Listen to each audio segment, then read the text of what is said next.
சிவகங்கை மாவட்டம் திருப்புவனம் படையூரைச் சேர்ந்தவர் ஓய்வு பெற்ற முன்னாள் ராணுவ வீரர் வீரமணி. இவரது மனைவி அம்பிகா. இந்த தம்பதிக்கு ஒரு மகன் மகள் உள்ளனர். கடந்த 6 மாதத்திற்கு முன் மனைவி அம்பிகாவின் பெயரில் மதுரையில் யமகா ஷோரூமில் 2,60,000 ரூபாய் மதிப்பில் பைக் ஒன்றை வாங்கியுள்ளார். அவசர தேவைக்கு திருப்புவனம் வந்து செல்ல இருசக்கர வாகனத்தை பயன்படுத்தி வந்துள்ளார். கடந்த 20ஆம் தேதி இரவு பைக்கை வீட்டு வாசலில் நிறுத்தியுள்ளார். இரவு 11 மணி வரை அந்த பைக் அந்த இடத்தில் இருந்துள்ளது.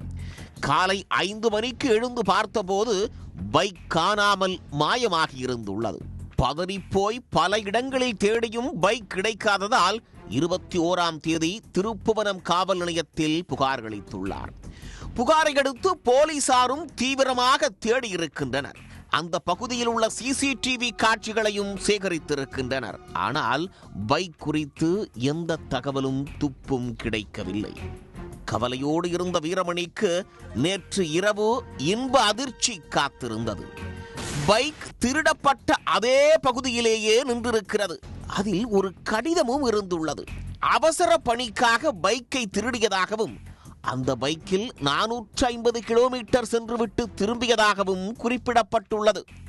அப்போது வாகனம் சிறிது சேதமடைந்து விட்டது என்றும் அதனை சரி செய்ய 1,500 ரூபாய் பணம் வைத்திருப்பதாகவும் குறிப்பிடப்பட்டுள்ளது. இது குறித்து போலீசாருக்கு தகவல் தெரிவிக்க, என்னடா இது நூதன திருட்டாருக்கே படுத்துறாங்களே என்று பைக்கை கைப்பற்றி போலீசார் விசாரித்து வருகின்றனர். கடிதத்தில் குறிப்பிட்டபடி பணம் அதில் இல்லை என்று உரிமையாளர் கூறியிருக்கிறார். இதனால் பணத்தை வேறு யாரும் எடுத்து விட்டார்களா அல்லது திருடன் பணத்தையே வைக்காமல் எழுதிச் சென்றாரா என்பது குறித்தும் போலீசார் தீவிரமாக விசாரித்து வருகின்றனர். நள்ளிரவு 12 மணிக்கு மேலே வந்து எங்கள் வீட்டில் வந்து 200 மீட்டர் தொலைவில் இருக்கிற ரோட்டு மேலே அந்த வண்டியை நிப்பாட்டிட்டு அந்த குரூப்பு போயிட்டாங்க. அப்போ வந்து அந்த பிரேசர் மேலே வந்து அவங்க வந்து விண்ணப்ப கடிதம் எழுதுன மாதிரி எழுதி அதில் வந்து நாங்கள் வந்து உங்கள் வண்டி எடுக்கிறதுக்காண்டி நாங்கள் வரல, நாங்கள் 4 வழிச்சாலையில் நாங்கள் வந்துக்கிட்டு இருந்தோம், அதில் வந்து 3 வண்டியில் நாங்கள் வந்துக்கிட்டு இருந்தோம், அந்த வண்டியை வந்து ஒரு சின்ன இன்சிடெண்ட் நடந்ததுனால நாங்கள் அதை வந்து தப்பிச்சு இங்கே வர்றதுக்காண்டி இந்த வழியில் வரையில் அந்த தெரு வழியாக வரையில் உங்கள் வீட்டில் நிற்கிற R15 வண்டியை நாங்கள் பார்த்தோம், அதனால் அந்த வண்டியை வந்து ஆபத்துக்கு பாவம் இல்லைன்னு சொல்லி அந்த வண்டியை நாங்கள் எடுத்துட்டு கொண்டு போய் நாங்கள் மறைச்சி வச்சுருந்தேன்.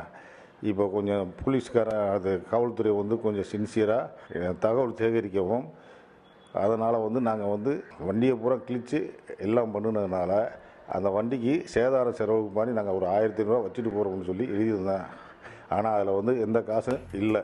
பைக்கை திருடன் தான் எடுத்து சென்றாரா அல்லது அதே பகுதியில் உள்ளவர்கள் எடுத்துவிட்டு போலீஸ் தேடுவதை அறிந்து அங்கு மீண்டும் விட்டுச் சென்றார்களா என்று பல்வேறு கோணங்களில் போலீசார் தீவிர விசாரணை நடத்தி வருகின்றனர்.